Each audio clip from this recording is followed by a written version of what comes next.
Hey everybody, Chris Kresser here. Welcome to another episode of Revolution Health Radio. This week, I'm joined by Tracy O'Shea, and she's going to take over the show and host it for this episode. Sometimes it's fun to do this, where Tracy gets to interview me rather than me interviewing a guest, because we're going to talk about an issue that is near and dear to my heart, something I've focused on throughout my entire career. And as my career has progressed, I've only become more focused on it because I really believe that it's probably the primary issue when it comes to nutrition and thinking about what is most important when we make choices around nutrition. But it's one that I don't think gets enough attention, and that is nutrient density. So Tracy, for those folks who don't yet know you, maybe our newer listeners, can you say a little bit about your background, and when we started to work together and what you're up to now, and then we can dive right in. Yeah, of course. And thank you always for having me. I really appreciate the opportunity to have these discussions that are extremely important. I'm a nurse practitioner, functional nurse practitioner, and Chris and I had the fortune of starting to work together probably about six-ish years ago when I was hired at the California Center for Functional Medicine. And before that, I was doing pain. I was at a pain clinic where we were trying to integrate functional medicine and pain management, which was really very fascinating. But since then, I've been seeing patients at the California Center for Functional Medicine, where I still am today, treating a variety of chronic illnesses for patients on all age ranges, anywhere from hormones to autoimmune conditions to gastrointestinal issues, cardiovascular disease, you name it. I think I probably have seen it and I'm managing it. I think the biggest thing for me is, you and I had a great opportunity of kind of you mentoring me for a few years and really being by your side with, almost every single patient, I think, for a good few years, and then really just being able to kind of spread my wings and go from there. So I think the value here is we get to talk about nutrient density and the importance of it in just a very general space, but also what we see clinically and how it is impacting the evolution of chronic disease as well. So that's kind of what I'm also hoping to bring, to light in this discussion as we kind of move through the process. Great. So with that in mind, let's talk a little bit about nutrient density. Tracy, what are your questions for me? Because this is such a huge topic. There's so much to say, but I know that you've prepared some questions to help get to the root of it as quickly as possible. So I think we should start at the beginning. And when we say nutrient density, what do we mean? What do we mean by nutrient density, and why is it such an important topic? So let's just kind of start with the very basics. Yeah, that's a great place to start. So nutrients in our food fall into two categories: macronutrients and micronutrients. And the macronutrients refer to the three main substances that are required in large or macro amounts in a human diet. And those are protein, carbohydrates, and fats. And I've talked about those in many different contexts for many years as well. Very important subject.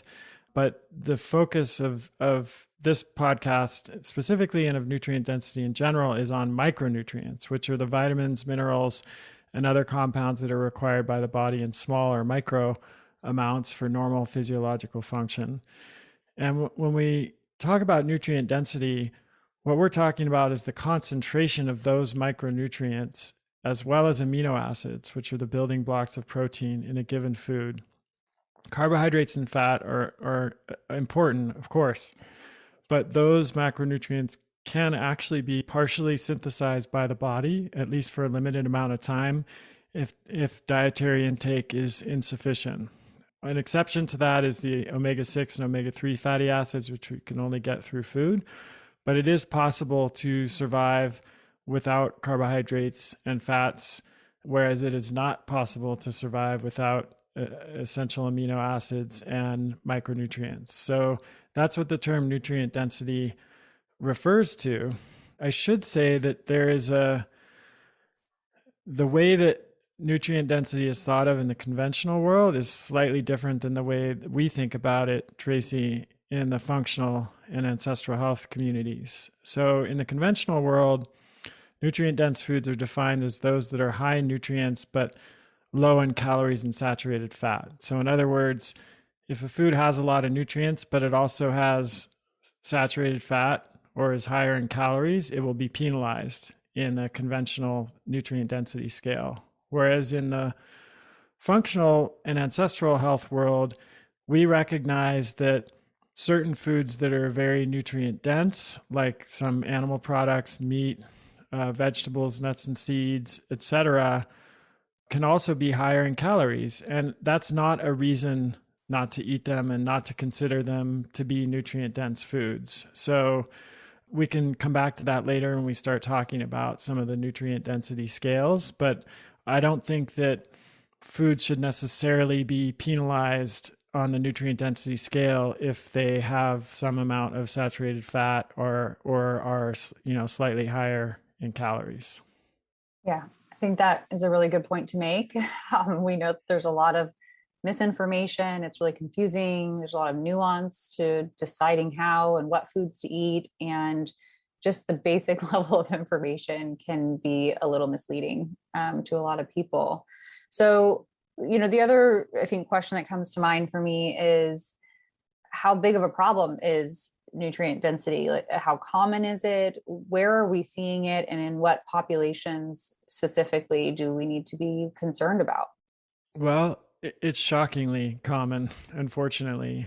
The latest statistics suggest that the majority of Americans are deficient in not just one, but several micronutrients. And I'll give you some data on specific nutrients from the Nurses Health study.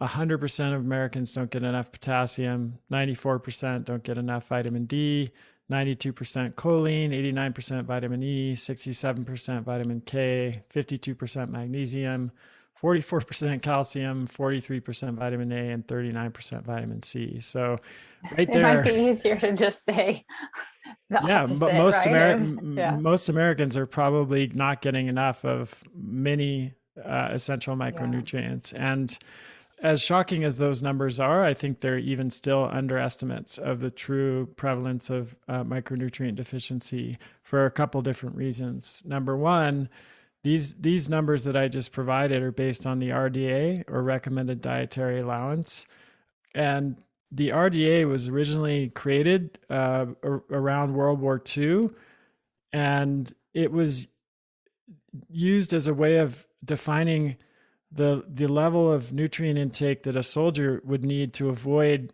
acute diseases, you know, like rickets or scurvy. Not, you know, they weren't looking at what is the amount that somebody needs for optimal health and longevity. They were just basically looking at what do we need to feed a soldier to survive, you know, so that they can survive during wartime. So I think we can all agree that that's probably not the best way of looking at, you know, optimal nutrient status. Another issue is that the RDA, as inadequate as it is, hasn't been updated in many cases to reflect changes that have happened in human health over the last several years. So I'll give you an example of that. The RDA for most nutrients is based on weight, average body weight of a typical adult male and female. So for magnesium, the RDA was last published in 1997, which is 25 years ago now. And at that time, the average body weight for an adult female was 133 pounds, and it was 166 pounds for an adult male. And so the RDA for a male was 420 milligrams a day for magnesium and 320 milligrams a day for female. Fast forward to 2021, researchers just published a study arguing that the RDAs for magnesium need to be updated because the average body weight of the US population has increased dramatically over that time. In fact, today, the average body weight for an adult female is 169 pounds versus 133 pounds back in 1997. And it's 196 pounds for the average adult male versus 166 pounds back in 1997. And when the researchers redid the RDA for magnesium to reflect these increased body weights, they suggested that the revised RDA for women should be somewhere in the range of approximately 470 to 535 milligrams per day. Again, that's compared to 320, which is current. And for men, it could be as high as 575 to 660 milligrams per day, compared to 420 milligrams per day now. Now, if you take that new RDA, which has been appropriately revised for the current average body weight, we find that the average American is consuming between 200 to 300 milligrams per day less magnesium than they need. So we're not talking about a mild, missing the target by a few milligrams. We're talking about missing the target by up to 300 milligrams a day. That is a huge difference. And there's very likely a similar scenario happening across all of these other nutrients. So if we were to update all of the RDAs for all of the nutrients across the board, I'm virtually certain that we would see even higher rates of deficiency than we already are seeing, which are above 50% for most of the micronutrients.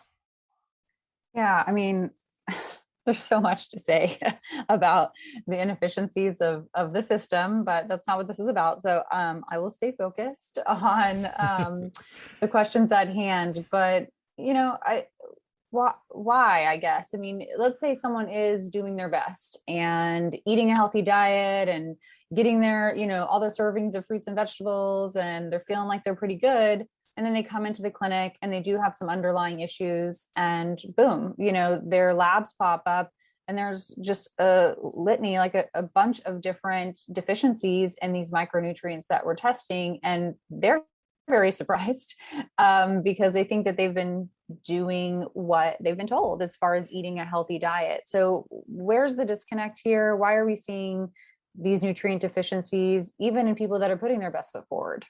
Yeah, well, I want to answer that question, but I'm going to take a step back first and say that I do think that the number one cause of nutrient deficiency in the general population is the standard American diet. And just a caveat here, when I'm saying the US population, American, average Americans, you can pretty much extend that to the entire industrialized world. The actual numbers are going to vary from country to country, but if you live in the UK or Australia,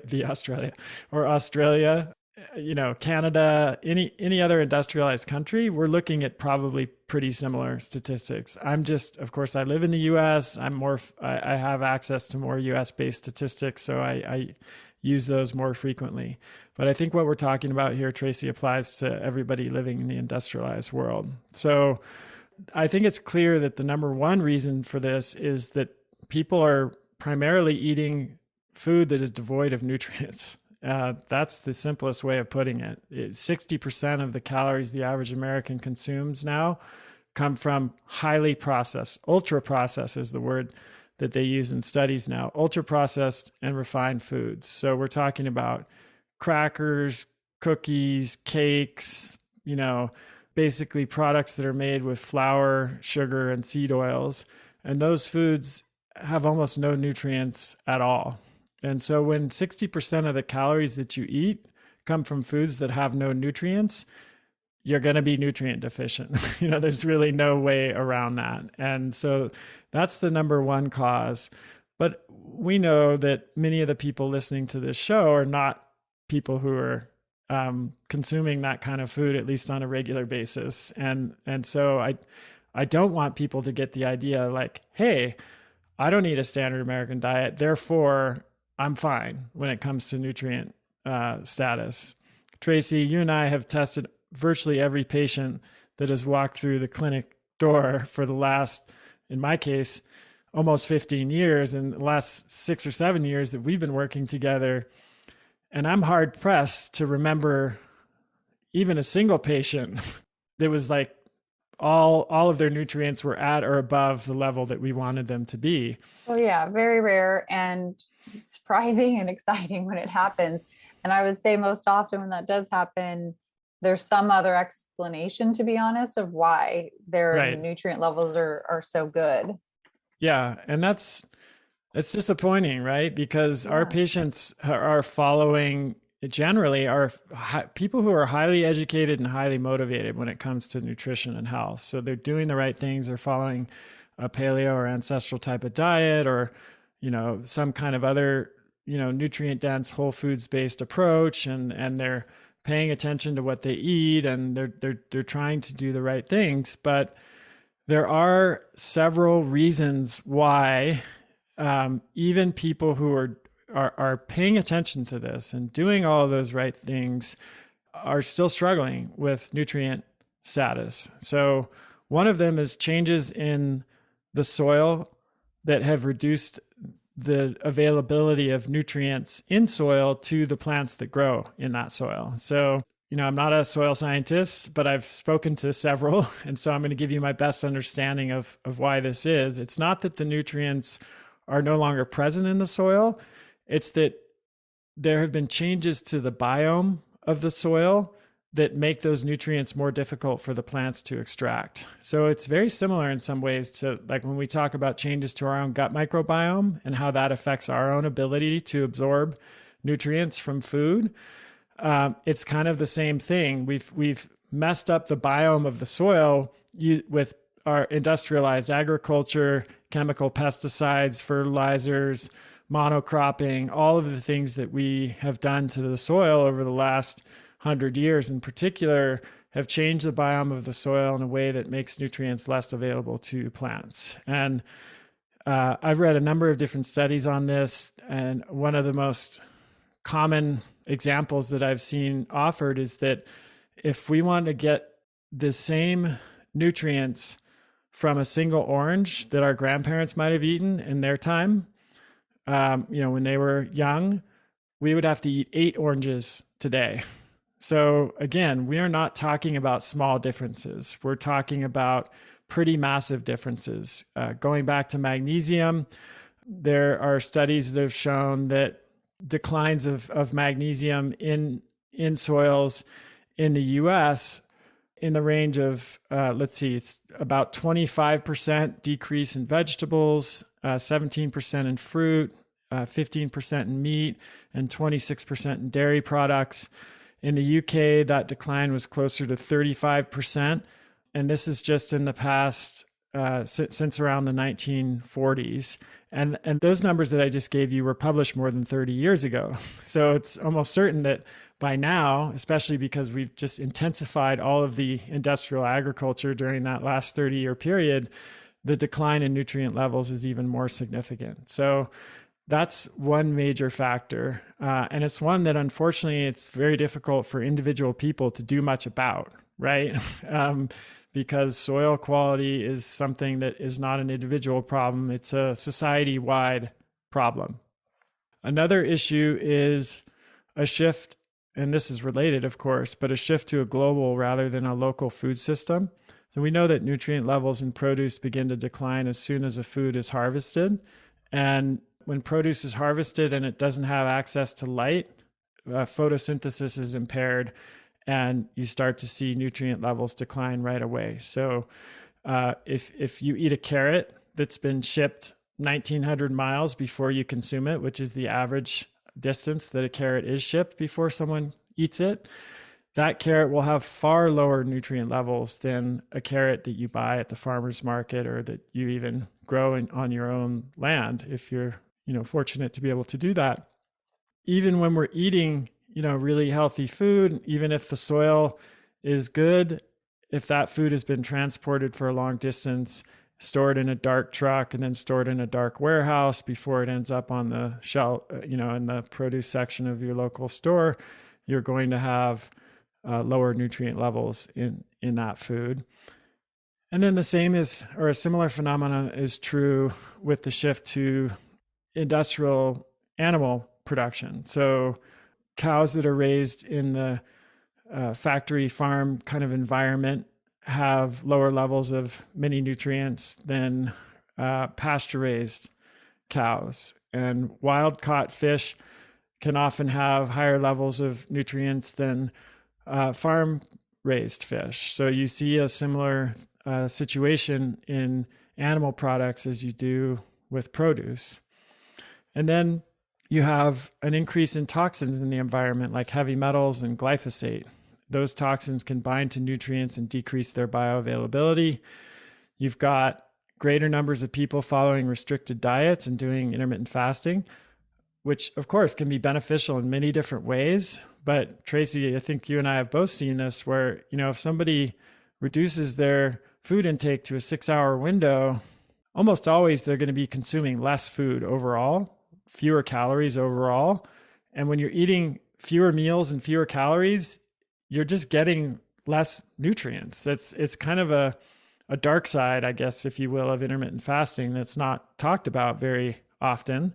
It's certainly something we've talked about with our patients, and I've mentioned on previous podcasts and in articles, but it's a perhaps an unintended consequence of that approach, and it can affect some people more than others.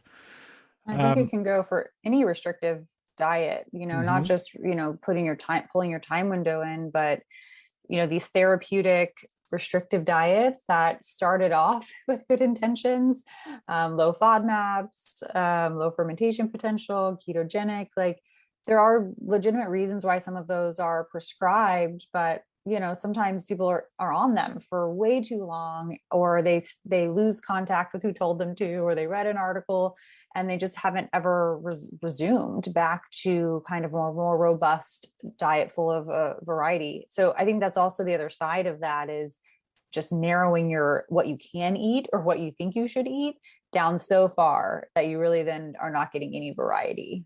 It's true. It's a great point. And again, we say this with full understanding and compassion for why people do those diets. And we've put people on those diets because they serve a purpose.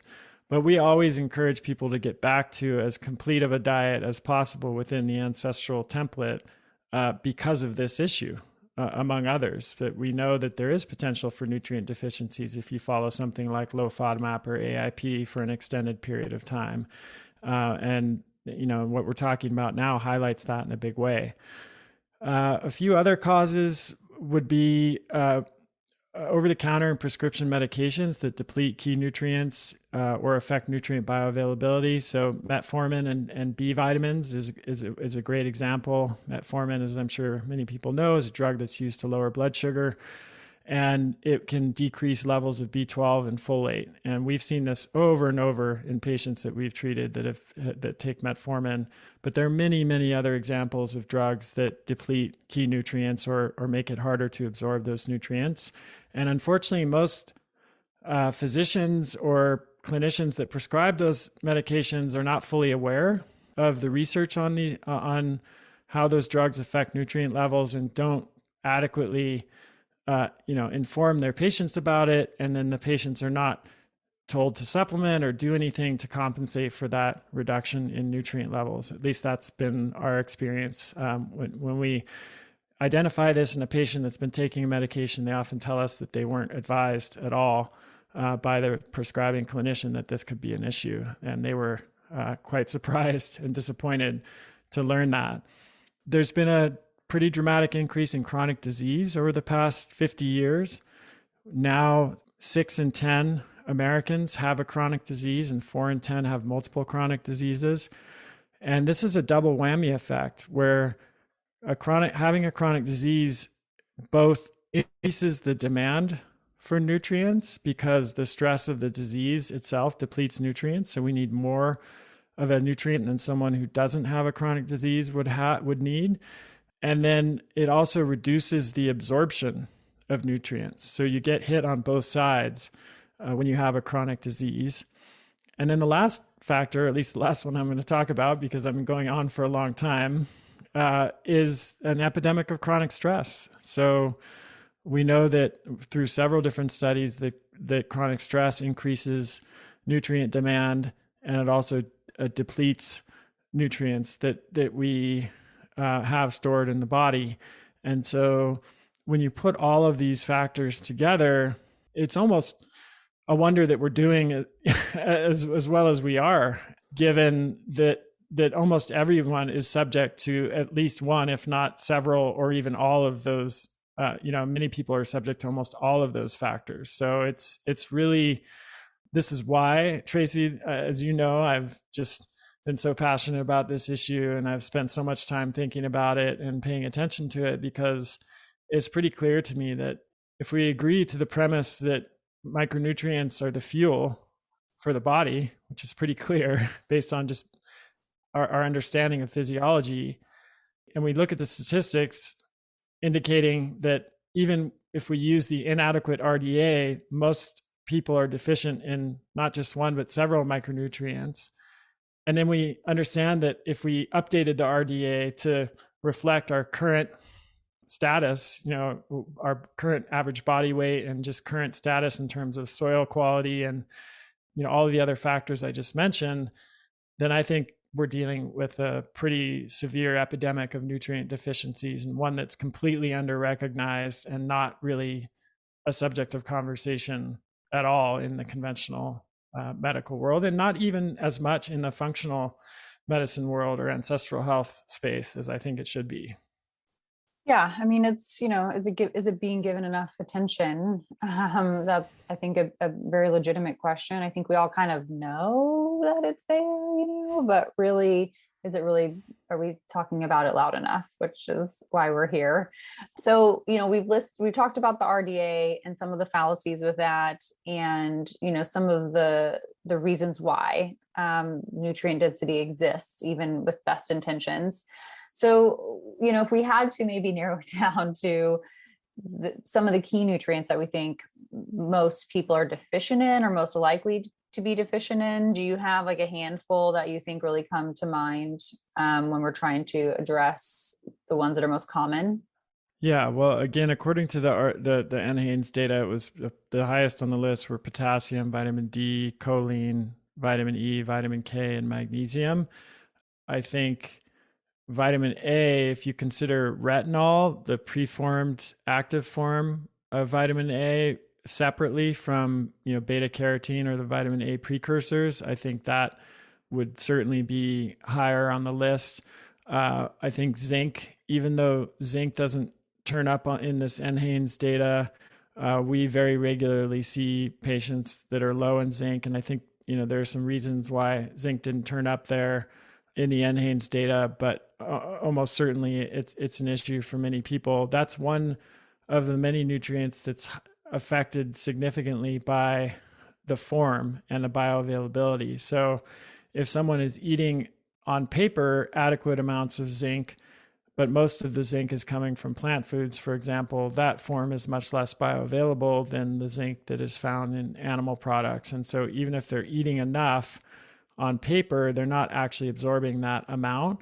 And so their levels will be lower than what their dietary intake would suggest. I think the essential, even though they're not technically included in nutrient density analyses because they're fats, they are essential. So and essential omega-3 fats like EPA and DHA would be part of the equation. And I think also vitamin B12 is another that didn't appear on the NHANES list, but is one that a lot of people struggle with because of issues with bioavailability and absorption. And Tracy, we've seen so many people, even those who are eating animal foods, who are B12 deficient or at the very low levels of the adequate range, who are struggling with B12 deficiency symptoms. And then I think folate is another one that I would put in that same category. Yeah, I think that probably is also what we see clinically as well. I think that makes a lot of sense. So there's one more, which I should mention. It's a little more complex, but is calcium. So calcium, it's complex because calcium metabolism is highly dependent on the status of other nutrients like magnesium and vitamin D. And so you could take 5 people with the exact same calcium intake and even the same serum calcium numbers and other ways of measuring calcium, and they could all have different biological activity of calcium because of differing levels of vitamin D and magnesium and other cofactors. And this is an important point. It's not just true for calcium, it's true for almost all other nutrients, is nutrients don't exist in our bodies in isolation. They exist as part of a whole system. And most nutrients require other nutrients as cofactors, which is a technical way of saying, they require those other nutrients to work properly. So, a good example would be copper is required for the body's ability to utilize iron. And there are certain forms of iron deficiency that are essentially driven by copper deficiency. And you can try all day long to correct the iron deficiency by providing more iron, but you won't be able to do it unless you address that underlying copper deficiency. Same thing is true for vitamin D and magnesium, and the same thing is true for calcium deficiency. If you have calcium deficiency and you also have vitamin D and magnesium deficiency, if you give that patient a lot of calcium, you could not only not improve the situation, you could make it worse, because there are risks of supplementing with excess calcium. And if you're throwing a whole bunch of calcium into the system, but you don't have the vitamin D and magnesium needed to regulate where that calcium or vitamin K2 needed to regulate where that calcium goes, it's going to end up in the soft tissues like the arteries or the kidneys rather than in the bones or teeth where you really want it. And I think that's one of the main reasons that we see such a problem with osteoporosis and osteopenia in people as they age is not just that they're not getting enough calcium, it's probably even more that they're low in vitamin D and magnesium and other cofactors, and that causes a functional calcium deficiency. Lots of nuance to all of this for sure. And we're not meaning to bum you out. This is really, these are the facts. This is what exists. And so, with anything that we are here to do, is knowledge is power. And then to be able to know that information and know what to do with it. And how do we make adjustments to our life in order to accommodate for these evolving changes that are happening in our world? So short of, buying your food locally, trying to go to the farmer's market, getting your food as fresh as possible, getting a variety. If you have a farm on your land, great. You can control your nutrient density in the biome of your soil. But short of being able to try to make all these micro changes to get the variety of nutrients in your diet, where are we standing with, can we just supplement our way out of this? I mean, that's a real legitimate question, because I think for some people it is a lot easier to take a pill to try to supplement. So let's start having that conversation about what can we do about this, and what supplements are safe, what nutrients are safe to take as supplementation, and let's kind of start to go down that road. Yeah, I don't think we can supplement ourselves out of this situation. And I have argued from the very start of my career, and I'm still make this argument today, that a nutrient-dense whole foods diet must be the foundation of any nutritional strategy. And that's a reality that I hope I never live to see the end of. I mean, that's really, human beings are just, primarily adapted to get nutrients from food. There's still a lot we don't understand about the complexity of nutrient synergy and how nutrients interact. Food is delicious. We like to eat it. I'm not one of these people that advocates for a kind of Soylent Green type of reality where we just suck, liquid nutrient blends through a straw while we're sitting at our computer all day. No, I think we should be getting the majority of the nutrients we need from as much of the nutrition that we need from food as is possible, given the world that we live in. And, you can basically just take the reverse of what we talked about before to try to optimize for that. So, the first is to think about the nutrient density of every bite of food you put into your mouth. And we want to try to optimize for that nutrient density with the food choices that we make. So, for example, eating a sort of ancestral paleo type of diet that has organ meats and shellfish and meat and fish and fruits and vegetables and nuts and seeds. These are the foods that are going to be richest in the nutrients that we need. And so, eating as many of those foods as possible, and then as few of the foods that are virtually devoid of nutrients, like flour and sugar and seed oil, as possible, is going to push us in the right direction. Now, I'm not a zealot about this, as you know, Tracy.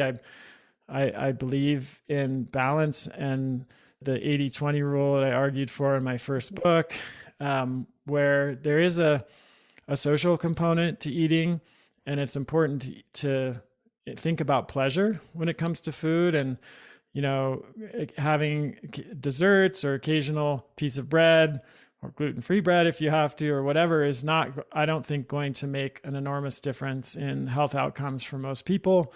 So I'm not suggesting that we become neurotic about this, but I am suggesting that overall the balance of the majority of the food that we should eat, we should be thinking about nutrient density and optimizing for that.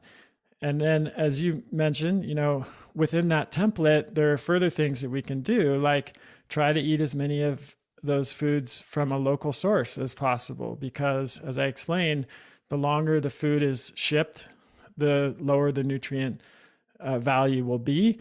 There are some ways that you can process food to make nutrients more available, and store food to reduce the decline in nutrient availability. I did a podcast with a woman named Jo Robinson, who wrote a book called Eat Wild, which I highly recommend as a resource for this. We'll put a link to it in the show notes. And she talks about a number of different ways that you can increase nutrient availability. For example, ways that you can store lettuce and other produce in the refrigerator to reduce the decline, ways that you can chop or mince garlic to make more allicin, which is one of the active compounds in garlic, available. So there are lots of kind of tricks and tips that we can follow to increase the nutrient density. We can choose organic and pasture-raised animal products, wild-caught fish, organic produce, which a lot of local produce is anyways. So those are all of the things that we need to be thinking about from a dietary perspective. Maintaining a healthy gut is one of the most important things we can do to protect our health and extend our lifespan. Sadly, our gut health is under constant assault in the modern world, thanks to a growing toxic burden, highly processed and refined foods, antibiotics and other medications, chronic stress, and more. That's why living a gut-healthy lifestyle is so critical. And one of the most powerful ways to do that is to consume bone broth on a regular basis. I've been a huge believer in bone broth for more than 20 years, way back before it was cool, celebrities talked about it, and you could find it in the grocery store. I have bone broth almost every day, either in soups, as a base for sauces and stews, or just heated in a cup. My favorite brand of bone broth is Kettle and Fire for a few reasons. Number one, they have the highest quality ingredients with grass-fed and finished beef bones and organic pasture-raised chicken bones. Number two, they simmer the broth for 24 hours, which makes it far more beneficial to our health, and just like the bone broth I used to make at home. Number three is the best tasting broth you can buy, and they have multiple flavor options, so I never get bored. If you'd like to try it, you can save 20% with the coupon code Kresser. Just go to kettleandfire.com, that's kettle and fire, all one word, .com, and use the code Kresser at checkout to save 20% off your entire order. If you've followed my work for any length of time, you know how much I care about the quality of the meat I eat. And that's why I've been a huge fan of ButcherBox since they started. ButcherBox delivers incredibly high quality meats like 100% grass-fed beef and free-range organic chicken right to your door at a cost of less than $6 per meal. I love ButcherBox because it's so flexible. I can customize my box right on their website, and I love that they source their products in a way that supports the planet and the livelihoods of farmers. I look forward to receiving my box each month because they always include a range of cuts that keeps our meals varied and interesting. I love their New York strip and skirt steaks because they're delicious and so easy and quick. I just throw them on the grill for a few minutes. But I also love cuts like pork shoulder roast, which is amazing for carnitas and pulled pork, and brisket because they're so juicy and tender. ButcherBox is offering our listeners a special deal. Free bacon for the life of your membership plus $10 off. Go to butcherbox.com/RHR and use the code RHR to receive 1 pack of free bacon in every box for the life of your membership, plus an additional $10 off your first order. I've been talking about ButcherBox for a long time, and this is one of the best deals I've ever seen them offer. Sign up today at butcherbox.com/RHR and use the code RHR to receive this deal. Now, in terms of supplementation, if you were to ask me 10 years ago whether I thought we needed to supplement to meet our basic nutritional needs, I might have said yes in the case of things like magnesium, which it's been clear for a long time that we're not, it's very difficult to get enough of that given changes in soil quality. Vitamin D, which again, most people don't get enough of from food, and they don't have adequate sun exposure in many cases to make up for the shortfall.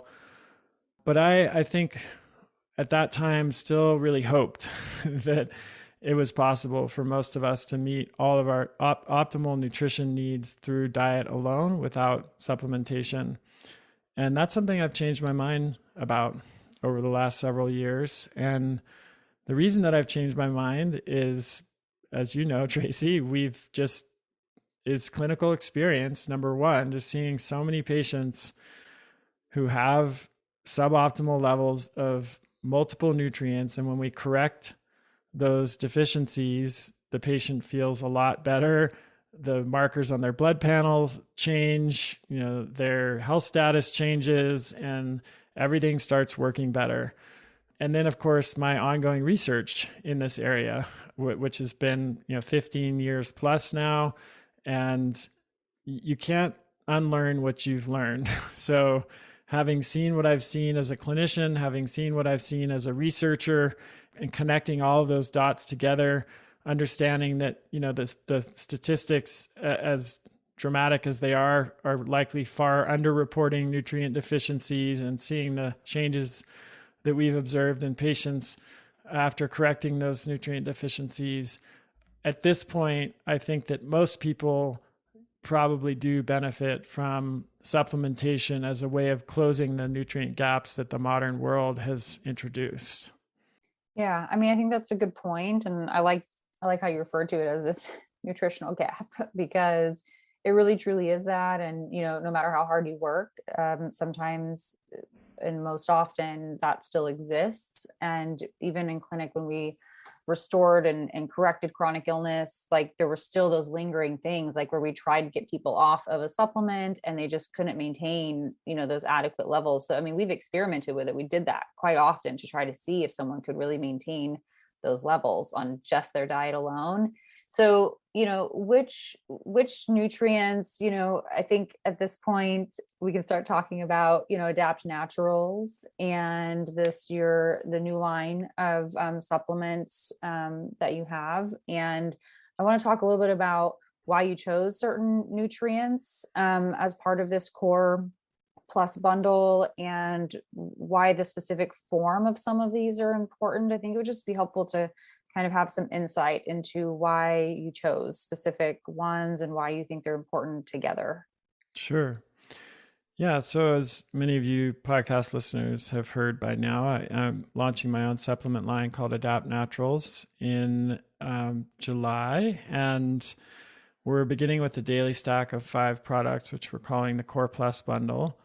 And the idea here is that we want to add back in what the modern world has crowded out. So you look at all of the factors that we talked about in the modern world that have decreased our consumption of nutrients and made nutrient deficiency more likely.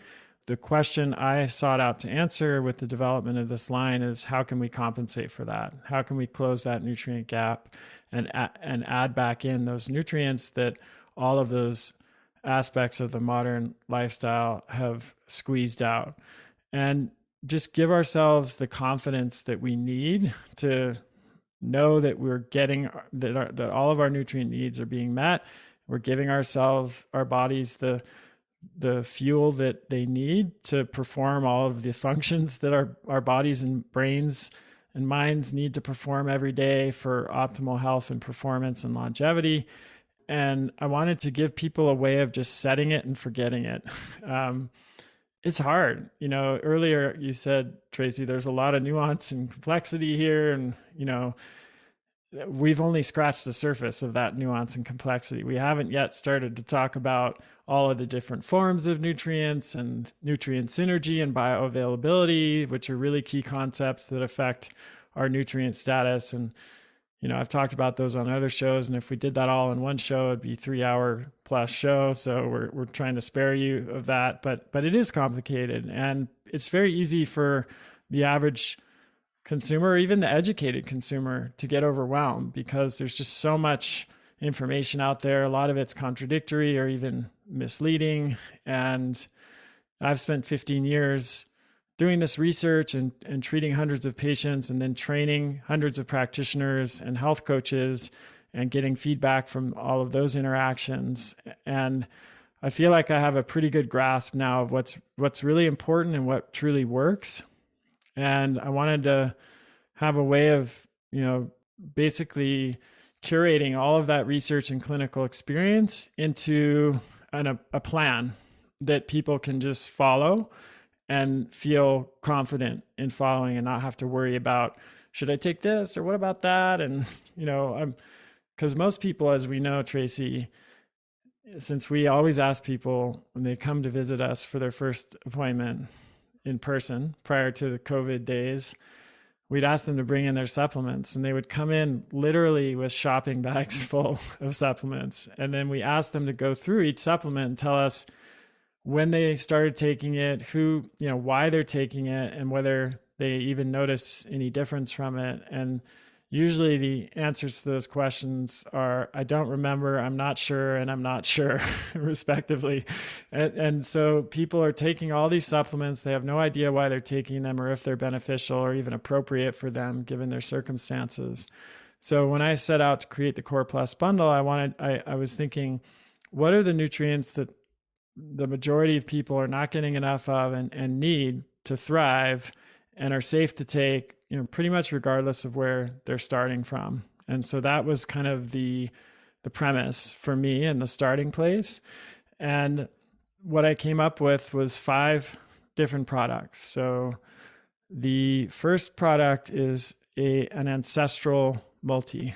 I call it that because it's not like most of the other multis on the market, which, if you've been following my work for some time, you'll know that I'm very critical of most multivitamins because they tend to have too much of the wrong stuff, not enough of the right stuff, or the wrong forms of the nutrients that we need, often made with synthetic and cheap ingredients.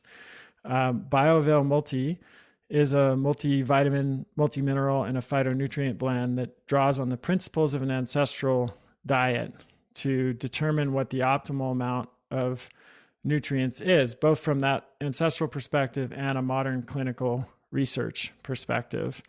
And then we use food-based, naturally occurring, or bioidentical ingredients. And it's rich in not only the essential vitamins and minerals that we need, like vitamins, the B vitamins, B12, folate, vitamin A, vitamin D, etc., iron, magnesium. It's rich in phytonutrients that we now know from a very large body of evidence play crucial roles in human health and are really important for our longevity. So these are carotenoids, flavonoids, beta-glucan, and a variety of compounds that are found in plant foods. So I've always argued that an ideal dietary approach is some combination of animal foods, because there are certain forms of nutrients that are richer and more bioavailable in animal foods, and then some plant foods because there are certain types of nutrients, namely phytonutrients, that are almost exclusively found in plant foods. And so I wanted the multi that I created to reflect that balance, and not just be essential vitamins or minerals, or not just be phytonutrients like a greens or reds powder. So BioAvail Multi is kind of like, an ancestral multi plus a greens and red powder all in one product. So that's a really kind of the foundation of the Core Plus bundle. On top of that, I wanted to include an organ meat supplement. Now, this is probably going to surprise exactly zero of people that have been following my work for You don't say. any length of time, because I've been beating on the organ meat drum for 15 years plus, and there's a reason for that. And it just keeps, the evidence just keeps stacking up. I had Ty Beal on my podcast a few episodes back. He just published what I think is a landmark paper that quantified the nutrient density of the most common foods that we eat. And he, for the first time ever in a nutrient density research paper, they were able to include bioavailability as a factor. And that's huge, because the bioavailability of a nutrient can dramatically affect how much we absorb and utilize. So, for example, on spinach on paper is a really good source of calcium, but only 5% of the calcium is absorbed from spinach because of the presence of oxalic acid or oxalates in spinach, which block calcium absorption. So you'd have to eat 16 cups of spinach in reality to get the same calcium that you would get from one single 8-ounce glass of milk, or from drinking a single 8-ounce glass of milk. That's how dramatic the difference can be.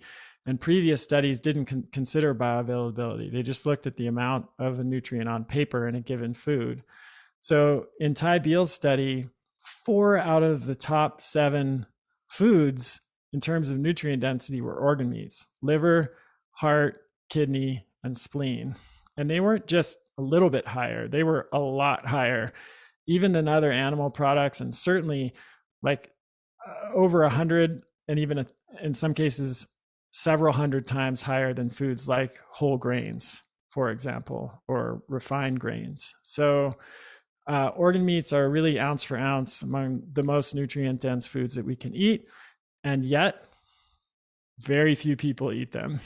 And I've been very upfront about this from the start. I don't like the taste of organ meats. I wish I did. I really wish I did.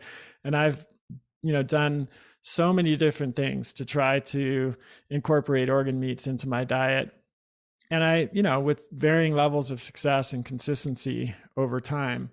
And we share those ways with our patients. And yet, Tracy, I would venture a guess that maybe 10% of our patients consistently eat organ meats. What do you think? Oh, yeah, I'm surprised. That's like, maybe top 10. Yeah, 10% I'm surprised is generous. when they are talking about how they're like, oh yeah, I'm getting it twice a week. I'm like, okay, good for you. Yeah. Right. Yeah, right. I agree. I think to kind of get a little creative, if you're going to try to actually eat it and cook it and consume it. And yes, you can mix it in with other meats, but I don't know about you, but I have other family members that won't even, they could, they know it's there and they don't want anything to do with it. That's right. Yeah, we got to find ways to hide it.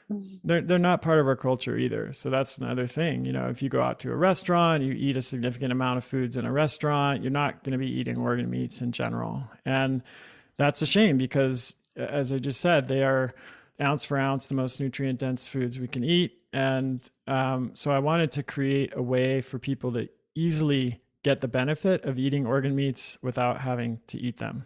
Because in a perfect world, we'd all eat them, but we don't live in a perfect world when it comes to organ meats. And I would rather see people get the benefits of the nutrition that is available from organ meats than not get them at all, which is what typically ends up happening in the real world when we recommend that people eat organ meats. So BioAvail Organ is a blend of 5 freeze-dried organs. So not just liver, but liver, heart, kidney, and spleen, which are 4 of the 7 top most nutrient dense foods on that scale. And then also pancreas, which is rich in certain nutrients that are not present in other organs. And these are sourced from 100% grass-fed, grass-finished, free-range New Zealand cattle that are never given hormones or antibiotics.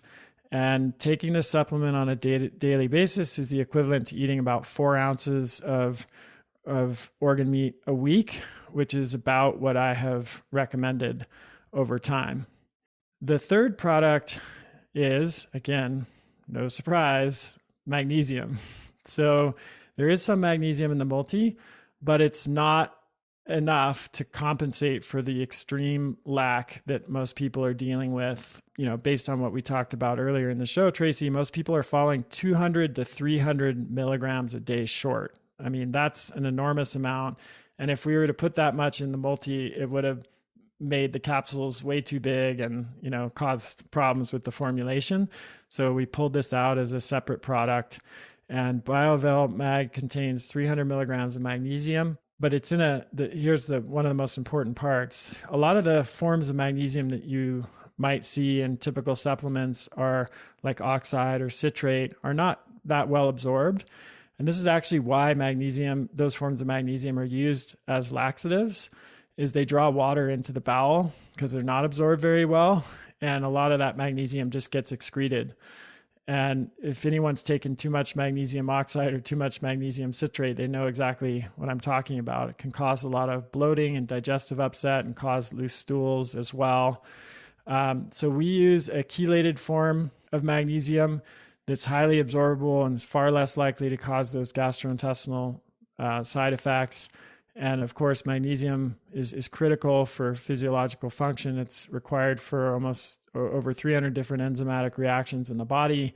It promotes sleep and relaxation, helps maintain normal blood sugar, supports bone health, works with vitamin D to regulate its functions, and so much more. So that's the core part of the Core Plus bundle. But as I was thinking about that question of what do I want, for myself and my patients and everybody that I'm trying to help to have in their daily regimen that can really promote optimal health and longevity, not just close the nutrient gap and replace the nutrients that we're not getting enough of, but what can we add to that will kind of supercharge our health and well-being in a way that's safe and food based, that mimics or replicates nutrients that we might have access to in a diet, but that many of us just don't eat or can't access for various reasons. So the next product is BioVel Myco. If you've been listening to my podcast recently and emails over the past few years, you'll know that I'm extremely interested in mushrooms, edible mushrooms, and the health benefits of edible mushrooms. They've been used for over 7,000 years in traditional cultures, traditional Chinese medicine, Ayurveda, African and South American systems of medicine, Native Americans, all around the world. Mushrooms have been revered for their health benefits and their capacity to influence nearly every system of the body. And BioVel Myco is a blend of 8 of the most researched mushrooms, including reishi, chaga, lion's mane, and turkey tail. And these mushrooms have huge impacts on immune and cellular health, protecting our brain and nervous system as we age, boosting energy and mental clarity, and maintaining healthy blood sugar and cholesterol levels. I'm really excited about this product and its inclusion in the bundle. I think it's going to have a game-changing effect for a lot of people. And we're only now, there have been 400 studies published on turkey tail alone in the past couple decades. I have a research alert set up for mushrooms so that anytime a new study is published, I'm notified and I get to read it. And I can tell you that it's one of the most exciting areas of research right now. And the best part is that they're essentially functional foods. They're very safe. They're generally not contraindicated in most cases. And while it is possible to eat some of these mushrooms, and it's possible to prepare all of them in a certain way so that you can consume them, that preparation can be pretty laborious. Some of them are really bitter and chewy and difficult to eat. And so you have to make decoctions or tinctures or something like that. And then some of the other mushrooms, they're acquired tastes and they're not part of our typical diet. And so, I don't know that many people who eat reishi mushrooms or turkey tail or lion's mane or even have access to them in their local grocery store. So I wanted to include this so that people could really have access to the incredible health benefits of mushrooms. And last but not least is BioVail E Plus. So this one is very interesting, requires a little bit more explanation, but it's also a topic I've been researching for the past several years. Vitamin E, when I say that, most people think of alpha tocopherol. That's the tocopherols are the most commonly known form of vitamin E. If you have a vitamin E supplement, chances are, if you look on the label, it'll say alpha tocopherol. If you have a multi that has vitamin E, chances are it will be alpha tocopherol. And the problem with that is that studies have shown that long-term supplementation with tocopherols is not only not helpful, it may be harmful. There are several studies now that have shown that excess alpha tocopherol is linked with increase in cancer and heart disease. And I talked about this recently in a podcast with Dr. Barry Tan, and so we'll put a link to that in the show notes if you want more info there. There's some nuance and complexity as well, as is often the case, and I encourage you to listen to that whole show if you're interested in this topic. But the key point here is that recently, only about 20 years ago, another form of vitamin E called tocotrienol was discovered, and it was understood that it was distinct from the tocopherols, and these tocotrienols had different effects on the body than tocopherols. They were more potent as antioxidants, and they also had a variety of benefits that tocopherols don't have without the long-term risks of supplementing with tocopherols. So, for example, tocotrienols have been shown to improve lipid profiles, promote cellular health, support healthy blood sugar levels, and improve bone health, among many other benefits. And they do that, like I said, without any of the risks of tocopherols. So BioVail E Plus contains 300 milligrams, which is consistent with the dose used in most of the research done on tocotrienols. And they're in the delta and gamma form of tocotrienol, which is the most beneficial form. And it's sourced from the annatto plant, which is the only known source of 100% delta and gamma tocotrienols. It doesn't also contain tocopherols. And that's important because tocopherols can sort of cancel out the benefits of tocotrienols if you take a product that has both tocopherols and tocotrienols. So when you put all that together, the Core Plus was the result of my 15 years of clinical experience and decades of peer-reviewed scientific literature. And it's what I hope is going to be an easy to follow and powerful plan for people to implement to make sure they're getting all of the nutrients they need for optimal function, and then some additional powerhouse nutrients to take their health to the next level. And they all come together, right? So they're all meant to be layered in together to help really fill all the gaps in, essentially, right? That's right. Yeah, we're selling them as a bundle together, and yeah, the point is kind of like I said before, just set and forget. They're designed to replace many of the supplements that many people are taking, and we talked about before that they don't know why they're taking them, or they're uncertain if they're getting any benefit. And well, I think that's the main difference here is supplementing with intention. Like, I mean, supplements exist, they're everywhere, we're bombarded with them, but like you said, the whole point is for people to feel confident in the decision that they're making with their supplements, and that someone has done the work behind that recommendation, and that it's with intention. It's not just kind of blindly taking things that you've read about in multiple different articles and have no idea really if you need it or why you need it. So I think that's the main difference that I see here is really supplementing with intention versus just blindly going at it yourself. Absolutely. Yeah. I mean, we've done the research so you don't have to, is one way of thinking about it, because it's hard, and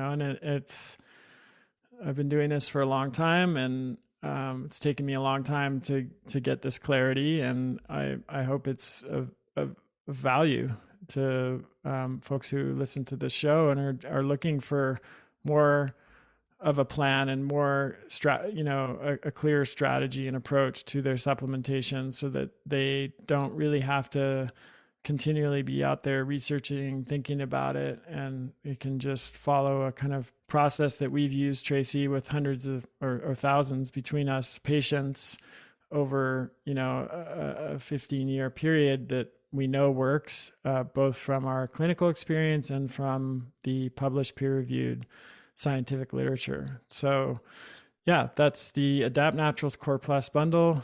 You can check it out, learn more, and order it at adaptnaturals.com. And before we finish, Tracy, I think we should talk a little bit about the Core Reset app, because this is something that I'm really excited about.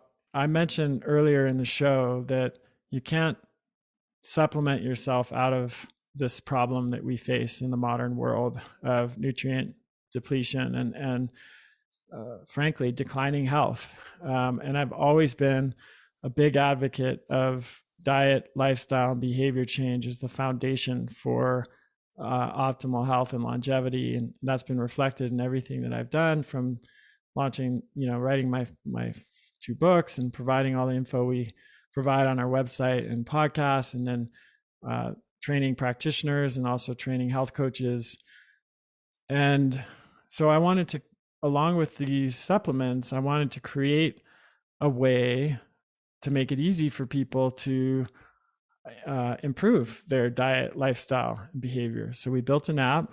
It's called Core Reset, and it features a 28-day kickstart that can help you dial in your nutrition, your sleep, your movement, and your stress management. In that 28-day period, we have recipes, meal plans, shopping lists. We've got guided meditations and stress management practices, guided movement routines, especially for people who are, maybe less experienced, some great body weight movement routines that you can do easily from your home or hotel or wherever you happen to be. And after that 28-day kickstart, you can continue to use all of those resources in the app indefinitely. You can come back to it and do kickstarts throughout the year, which many people like to do after the holidays or just when they need a tune-up. And the best part is we are offering, for a limited time, access to this app for free to anyone who orders the Core Plus bundle, because I'm serious about this. You cannot supplement yourself out of a bad diet and lifestyle. And as powerful as the Core Plus bundle is, I don't want people to think, hey, I'm just going to take these supplements and not worry about what I eat and my lifestyle.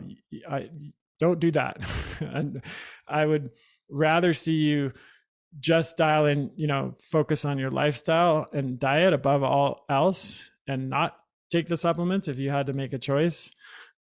Of course, I think doing both is the most powerful option. And that's why we're including access to this. We built the app, and then we're including access to it to anybody who orders the Core Plus bundle. So super excited about that as well, Tracy. Yeah, I'm really looking forward to feedback and seeing people's transformations. It just never ceases to amaze me, like the feedback that we start to get as people are kind of incorporating these changes, and the fact that we're kind of touching on all of those pieces. And I think it's a really nice touch. So thank you for adding the app in. I think that's really, really good. To make kind of more well-rounded anyways. So, well, I think we covered all the questions that I had when it comes to nutrient density and nutrient deficiency and what to do about it, and, not to freak out, and that there's an answer, and that there is some guidance for people on how to address these issues. So thank you so much for letting me participate and take over the show for the day. I really appreciate it. Absolutely, Tracy. Thank you for taking over the show. It's always a pleasure to have you on, and really love the addition of your clinical experience, and our work together, I think, adds a lot of real world knowledge and experience for people to, just to help people figure out how all this stuff works, in a clinical setting. So really grateful that you were able to join me. And thanks everybody for listening. Once again, if you want to learn more about the Adapt Naturals Core Plus bundle, head over to adaptnaturals.com. That's ADAPT naturals, all one word, .com. And, there's lots of information. You can check out the labels and learn more about it there, FAQs, etc. And then you can go ahead and place your first order. One thing to consider if you do decide to order is nutrient deficiencies take time to develop and they take time to reverse. This is something we've seen in our practice over and over, Tracy. It'd be awesome if you could, if it took 10 years to develop a significant B12 deficiency and then you could correct that overnight, but that's not generally how it works with B12 or any other nutrient, especially the fat soluble vitamins. And so I really recommend giving these a good 3 months at least to determine, the impact that they can have. And that won't even be the full impact. You'll continue to get increased benefits over a longer period of time, because in the case of some nutrients, it can take up to 2 years to fully replenish them. And that's evident from both published research and our clinical experience. The good news is you don't have to wait 2 years or even 3 months to start getting benefits right away. And in fact, many people will see changes very, very quickly, but it's worth pointing out that, deficiencies or suboptimal levels of nutrients that took years or even decades to develop need a little bit of time to reverse. And I just say that in order to set expectations, because, the last thing we want to see is someone take these products for a week and go, oh, I don't notice any difference. They're not going to help me. I'm going to stop. That's not a safe assumption to make given what we know about nutrient deficiency. And I feel like we've had to have this conversation a number of times with patients, right, Tracy? Yeah, I mean, I think we live in a society, good or not, for instant gratification, and we want it to happen. We want it to happen now. But yeah, so I think it's a really important reminder is to be patient, give it some time, and, kind of be in touch a little bit with what it is that you're feeling, what is changing, what is shifting. It's usually this very gradual shift in my experience versus like, whoa, like I have so much energy and I feel, it's usually not overnight. It is this kind of gradual improvement, being able to sustain exercise longer, starting to build muscle more, having more energy, having sleep that's better and more fulfilling, but it is just a very slow, gradual process. So I think that's a really important key feature to mention. I'm glad you did bring that up. I was talking to one of the guys in our company who's been taking these products and asking him about his experience. And he pretty much put it that same way. He said, one day I just realized I felt better than I felt in memory, in my adult life. And that was more apparent in retrospect. Like you said, it wasn't just everything shifted in one moment. It was, it happened over time, but then looking back, it's like, wait, I'm, haven't been sick in a long time. My energy's been great. Mental clarity's been fantastic. I've reached my workouts are better. My personal best in my workouts. And so it's something, because we're talking about nutrients, we're talking about nutrients that fuel our core metabolic processes. We're not talking about a drug like caffeine where you notice immediately, a change, or we're not talking about something like because ibuprofen. That wears off.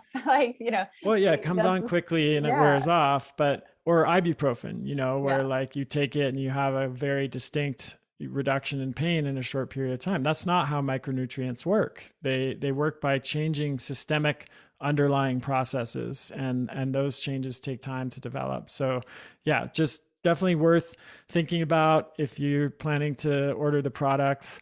We do have an auto ship option that just kind of, again, for the purpose of set and forget, makes it easy to make sure that you're getting what you need.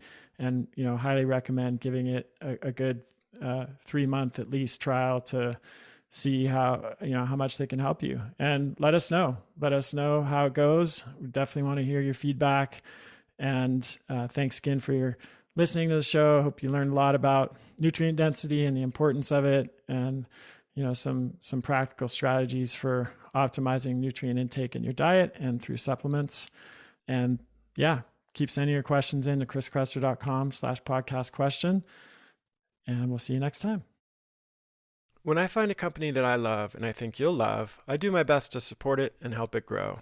Sometimes that means just getting the word out through my podcast, emails, and social media channels, and other times that means investing in the company or joining their advisory board. If you're hearing this message, it means that I'm either an investor or advisory board member of a company that is mentioned in this podcast episode. I only invest in or advise companies with a mission and products that I truly believe in, and I hope you benefit from learning more about them and how their products can improve your life. That's the end of this episode of Revolution Health Radio. If you appreciate the show and want to help me create a healthier and happier world, please head over to iTunes and leave us a review. They really do make a difference. If you'd like to ask a question for me to answer on a future episode, you can do that at chriskresser.com/podcast question. You can also leave a suggestion for someone you'd like me to interview there. If you're on social media, you can follow me at twitter.com/chriskresser or facebook.com/chriskresserlac. I post a lot of articles and research that I do throughout the week there that never makes it to the blog or podcast, so it's a great way to stay abreast of the latest developments. Thanks so much for listening. Talk to you next time.